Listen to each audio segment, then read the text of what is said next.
Bismillah, Alhamdulillah, wassalatu wassalamu ala Rasulillah wa ala alihi wa sahbihi wa man tabi'ahu wa ala amma ba'd. Beberapa kali saya ternampak dalam media sosial dan juga kadang-kadang saya jumpa dengan orang yang kata saya tak boleh dakwah lagi sebab saya ni tak cukup baik lagi. Ada juga yang kata saya tak boleh berdakwah sebab saya ni banyak dosa. Ada juga yang kata saya tak boleh berdakwah sebab saya ni tak ada ilmu. Sebenarnya apa kayu ukur dakwah ni? Dakwah ni dia asal daripada perkataan najak. Dalam hadis Nabi SAW suruh kita sampaikan balighu anni walau ayah. Hadis ni sebenarnya dah memberikan beberapa kayu ukur untuk cara kita berdakwah. Yang pertama, Nabi SAW sebut balighu, maksudnya sampaikan. Kita ni hanyalah penyampai, kita tidak mendakwa kita ni banyak ilmu. Bila Nabi SAW kata sampaikan sahaja, Nabi SAW pernah mendoakan orang yang boleh menyampaikan sebiji seperti yang dia dengar. Naddarallahu imra'an sami'a minni maqalatan fa'addaha kama sami', rubba muballighin aw amin sami'. Boleh jadi orang yang disampaikan tu lebih faham daripada orang yang dengar. Ada juga hadis Nabi SAW sebut rubba hamil fiqhin ila man huwa afqah minhu. Boleh jadi orang yang membawa sesuatu kefahaman tu tidak faham, dan boleh jadi orang yang membawa sesuatu kefahaman itu kepada orang yang lebih faham. Yang kedua, kayu ukur yang Nabi SAW letak adalah anni,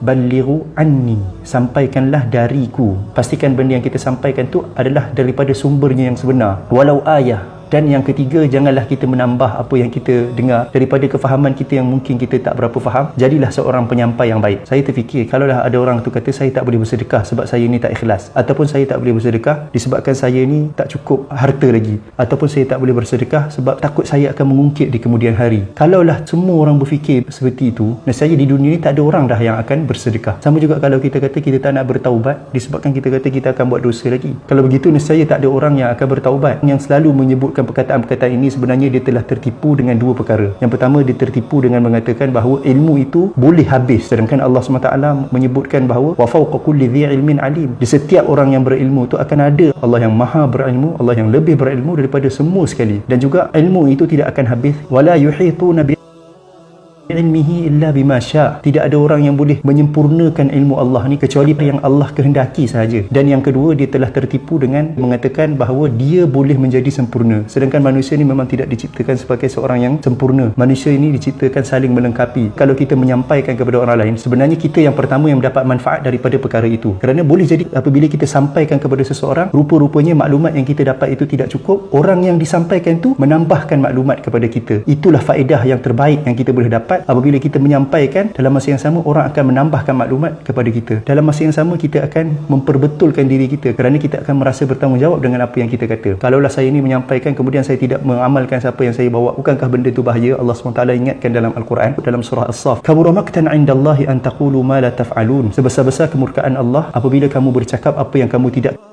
Dan juga di dalam surah Al-Baqarah, atamuruna an-nasa bil birri wa tansawna anfusakum wa antum tatluna al-kitab afala ta'qilun. Adakah kamu menyuruh manusia melakukan kebajikan dan kamu melupakan diri kamu sendiri sedangkan kamu membaca kitab? Tidakkah kamu berakal? Juga ada ancaman Allah kepada orang yang menyembunyikan ilmu. Kita haruslah seimbang. Apabila kita menyampaikan, kita berazam untuk kita mengamalkan apa yang kita kata, bukan terbalik. Saya tidak menyampaikan kerana saya takut saya tidak akan mengamalkan dia. Yang sepatutnya kita kata, saya akan cuba mengamalkan sebab saya dah kata. Begitu juga dalam bab taubat. Apabila kita bertaubat, kita tahu memang kita ni manusia lemah, kita akan buat lagi dosa. Allah SWT suka kepada orang yang selalu bertaubat. Kullu bani adama khata' wa khairul khata'in at-tawwabun. Sebaik-baik orang yang membuat kesilapan adalah orang yang bertaubat. Dalam hadis qudsi, Allah SWT pernah menyebutkan, wahai anak Adam, kalaulah kamu tidak melakukan dosa, nescaya aku akan hapuskan kamu dan aku akan datangkan dengan satu kaum lagi yang melakukan dosa, lalu mereka bertaubat, lalu aku mengampunkan mereka. Begitulah Allah SWT suka untuk kita sentiasa memperbaiki diri kita, sentiasa bertaubat. Sama-samalah kita menyebarkan kebaikan, sampaikan apa yang kita tahu walaupun perkara itu sedikit. Balighu, sampaikan. Anni, pastikan sumbernya. Walau ayah, jangan menambah-nambah. Kalau kita tahu satu, sampaikan satu. Wallahu a'lam.